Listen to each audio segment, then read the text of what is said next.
وين اللي يبي يحط فلوسه في الابن البار؟ حبيت تستثمر وتخليه شيء تمليك فيها خير، 9 شقق عندك. وين المطورين؟ وين المستثمرين؟ تكفى تابعني للأخير وراح تنصدم من السعر. حنا طبعا في الحليلة، حي البستان، حي راقي مرقوب. عندنا عمارة ما شاء الله تبارك الله عظم، وطالبين فيها مبلغ أبد. قيمة الأرض هنا تكفي 1,500,000، وراح تنصدم من سعر العمارة. طبعا عينك على عرض الشارع. طبعا العمارة هذه واجهة 27 متر، وتخيل 3 أدوار، وعندك 9 شقق. طبعا هنا عندك المدخل الأساسي، وعندك هنا الدرج الأول، وعندك هنا في الارتداد عندك الدرج الثاني، هنا عندك الدرج الثاني.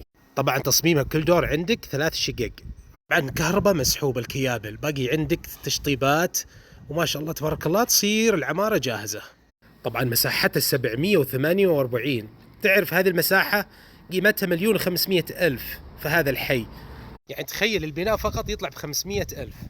طبعا الشقة الأرضية هنا لها مدخل خاص، وهذا مدخل الشقة الأرضية الثانية. طبعا جيت أتكلم عن تقسيمات، ما شاء الله تبارك الله. طبعا هذا عندك المجلس، وهنا عندك دورة المياه، وما شاء الله تبارك الله شوف وسع الصالة. طبعا هنا عندك دورة مياه، وعندك هنا مساحة فاضية. وهذه غرفة النوم، وهذه غرفة النوم الثانية. عندنا هذه غرفة النوم الثالث، يعني عندنا 3 غرف نوم. وعندك هنا دورة مياه. عندك برضو 4 ارتدادات، الأمامي والخلفي ويمين واليسار. طبعا هذا مدخل الشقة الأرضية الثالثة. شوف أنا الآن صعدت من الدرج، عندك شقة هنا على يسارك وشقة على يمينك. هذا الشارع العام، عندك المدرسة، عندك موبايلي، تدخل العمارة من هنا. طبعا مثل هذه الفرص نادر تتكرر. البيع سمح بإذن الله، وبالتوفيق.